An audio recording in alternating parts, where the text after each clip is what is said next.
ఎక్కడికక్కడ సంఘర్షణ వాతావరణం పెరిగిపోయింది. ఒక్కసారిగా చిట్ట చివరి నిమిషంలో అంటే ఇవాళ ఓటర్లేమో పోలింగ్ బూతులకు ప్రశాంతమని వచ్చారు. కానీ అంతా ప్రశాంతంగా ఉన్నటువంటి సందర్భంలో ఓటింగ్ పర్సంటేజ్ అయితే 50, 60, 70 దాకా వెళ్ళిపోతున్నటువంటి దశలో హింసాత్మక సంఘటనలు చోటు చేసుకున్నాయి. ఓ పక్కన మాచర్లలో ఎమ్మెల్యే మీద దాడి, ఎమ్మెల్యే వర్గం ఇటు వీళ్ళ మీద దాడి. దీంతో అక్కడ చివరికి ఎమ్మెల్యే సోదరుడిని గృహ నిర్బంధం చేయమని ఎన్నికల సంఘం ఆదేశాలు. ఇవన్నీ ఒక ఎత్తు అయితే నరసరావుపేట మళ్ళీ ఇంత ప్రశాంతంగా గత 10 ఏళ్ల నుంచి ఉందనుకున్నట్టు నరసరావుపేటలో ఉద్రిక్త సంఘటనలు చోటు చేసుకుని వైసీపీ ఎమ్మెల్యే అభ్యర్థి గోపిరెడ్డి శ్రీనివాస్ ఇంటి మీద టీడీపీ కార్యకర్తలు దాడికి ప్రయత్నించారు. ఆయన కార్లను ధ్వంసం చేశారు.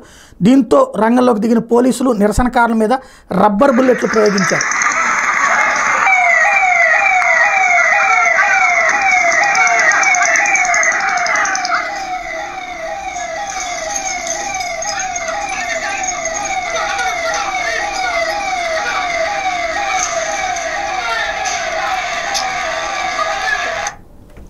ఇది ఒక్కొక్క చోట ఉద్రిక్త సంఘటనలు అనేది పతాక స్థాయికి చేరుతూ ఉండటం అన్నటువంటిది ఇక్కడ కీలకమైన అంశమైంది.